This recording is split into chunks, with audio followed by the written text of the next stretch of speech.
What's up, YouTube? This is Too Raw for TV. All right, so this is a request from one of my subscribers. I hadn't forgot this requested video. By the way, I did a video about last night's game on my Patreon. Just wanted to go out and I wanted to put some more content on the Patreon. So if you're looking for me to talk about game 3, I talked about it on my Patreon. And it's on the available for all members tier, so everybody can hear that content. It's over there. But this is a request of this. Someone wanted me to talk about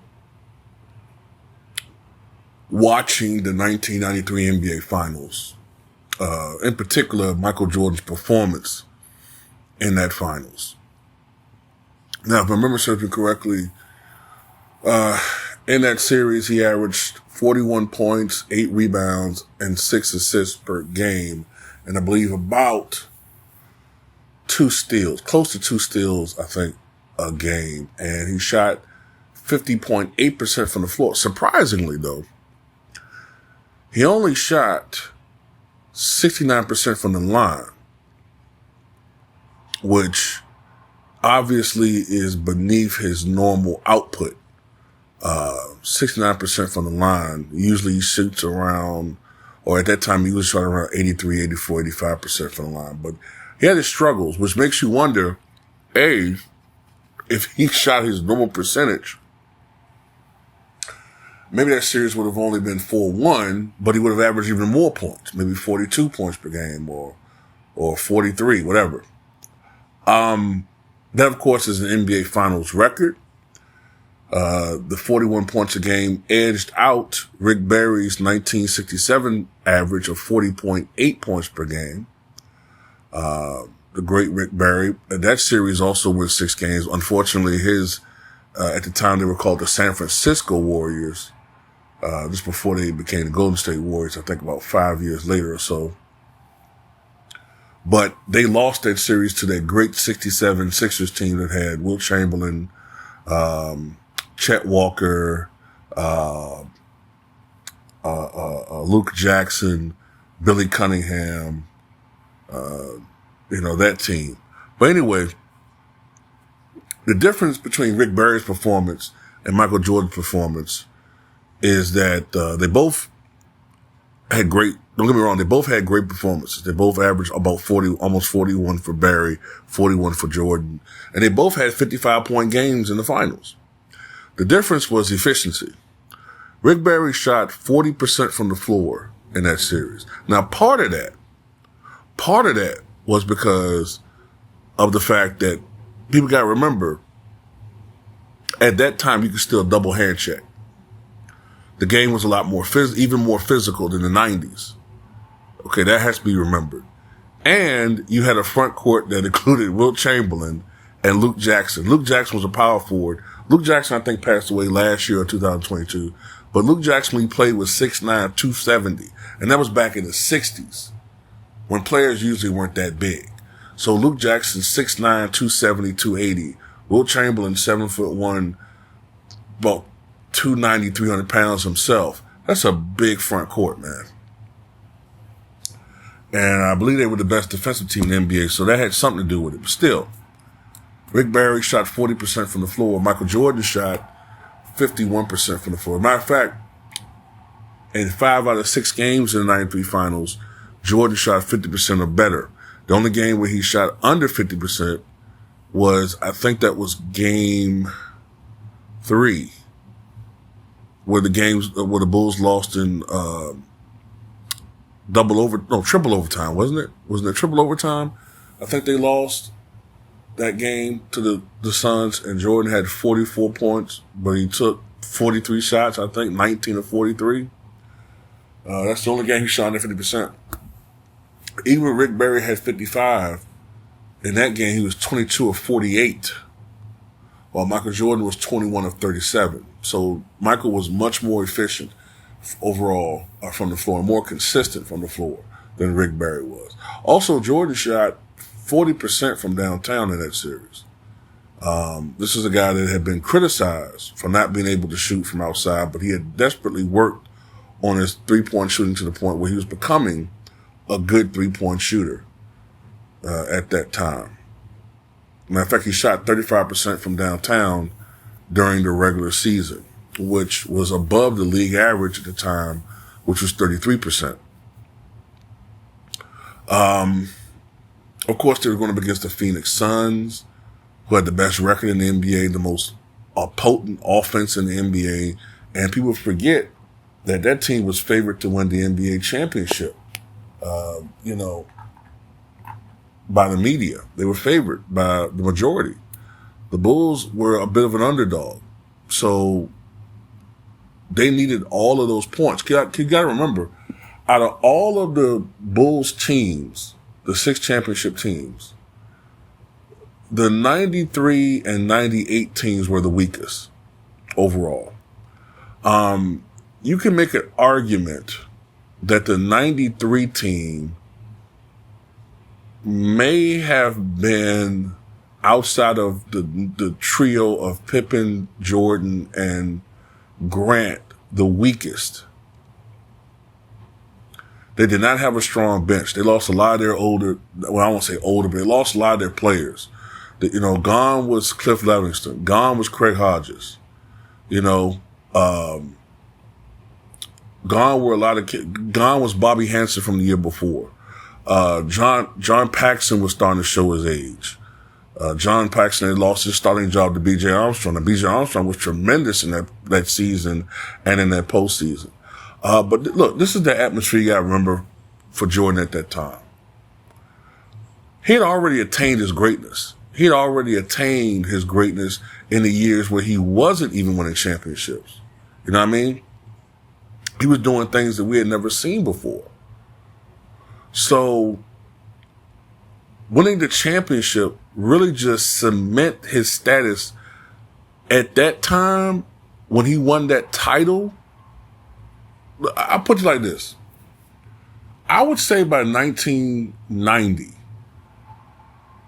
Michael Jordan was probably already, without a championship, in most people's top 10 all time. Already, without a title. He was already in most people's top 10. At the very least, top 15. That was the Jordan critics. Winning the title, in addition to his skills, in addition to his dominance and what he was doing already, the championship probably pushed him definitely in everybody's top 10 and some people's top 5 or 6. The repeat bolstered calls for him being the GOAT. But some people, at that time, we weren't as much of a ring counting culture as more of a all-around body of work culture. And I would say after the repeat against Portland, then, because at the time, you didn't really have many teams, still to this day, you don't have many teams repeating as champions. You see how hard it is now. You see how hard it is to repeat as champions. We haven't had a repeat champion since the KD Warriors, Steph Curry, Klay Thompson Warriors. And that team was stacked. It's very difficult to repeat as champions. So that put him on another trajectory. So when he's going up against what was at the time considered the strongest team, and many people still say it's the most formidable team that the Bulls went against. I mean, because you got to look at it. They had the league MVP in Charles Barkley. So the advantage in the matchup right there for Barkley, right, as far as against Horace Grant. They had KJ, who was arguably, between Magic Johnson's retirement and the rise of Gary Payton and Jason Kidd, arguably the best overall point guard in the NBA when he was healthy between 91 and 95. Now, of course, you got John Stockton. Of course, you had Tim Hardaway. So that's why I said arguably. But people forget about KJ, man. That guy was phenomenal when he was healthy and before all the injuries took their toll on him. Advantage Phoenix Suns in the point guard position. Then they had Dan Marley, who was a perennial 6-man a year winner. The Bulls didn't have a weapon come to bench like Dan Marley, right? And then sometimes Dan Marley was in the starting lineup. Then you had Richard Dumas, who people was comparing to a young Scottie Pippen. Drugs derailed his career, but man, that guy could have been really something. And then their center was Oliver Miller. Now, Oliver Miller, of course, had some weight issues, but when healthy, Bill Cartwright was what, 36 at the time? 37? So, offensively, is that really an advantage for the Bulls? So, Pippen and Jordan, of course, had the advantages in their matchups. Then you had Danny Ainge come off the bench. They had a much stronger bench than the Bulls. So to make up the difference, either Pippen or Jordan was going to have to do it. And Pippen did his part. But Michael Jordan went absolutely insane in that series. And they needed all those points. They needed it. Because that team was not as balanced or overall as talented as other Bulls teams. But watching him perform like that, it just put him on another level. And it just reinforced that he was the league's, not just the league's best player, but he was the league's premier clutch performer and stage performer. And it was putting him on a pedestal that we hadn't seen before. We've seen players perform well, but not as consistent as Michael Jordan did the first 9 years. Now, when he came back, he was still phenomenal, but he wasn't quite the same guy. You gotta understand, Michael Jordan, when he retired in 1993, after that finals, he was averaging 35 points a game in his playoff career. 35 points a game.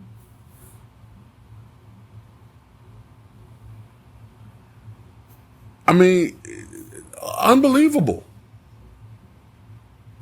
And it's like, with him, unlike some of these pretenders, he had his best performances on the highest stage against the top performers. If you look at all of his career, 39, you look at the 50-point games he had in his career.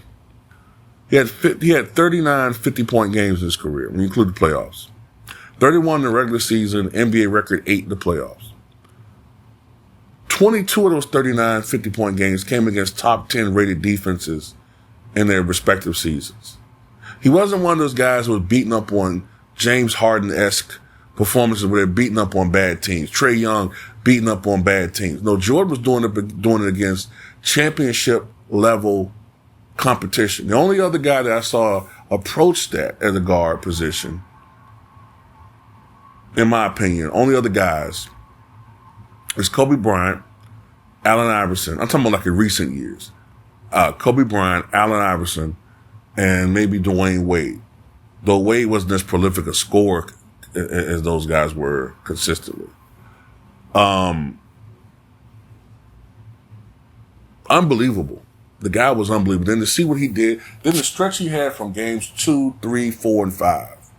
I think it was something like 42, 44, 55, and 41 or something like that. That probably was the best 4-game stretch that I've ever seen in the NBA Finals, ever. And he was scoring in a way that he hadn't really done in the regular season. Because if you remember watching Michael Jordan in that regular season, for the first time, he looked a little fatigued. And for the first time, he wasn't really dunking as much. From 84 to 92, he was Air Jordan. In 92, 93, with the exception of maybe that morning game where he had those 2 dunks, he wasn't dunking as much. And there was a little bit of criticism that came going into those finals that Jordan was losing a step.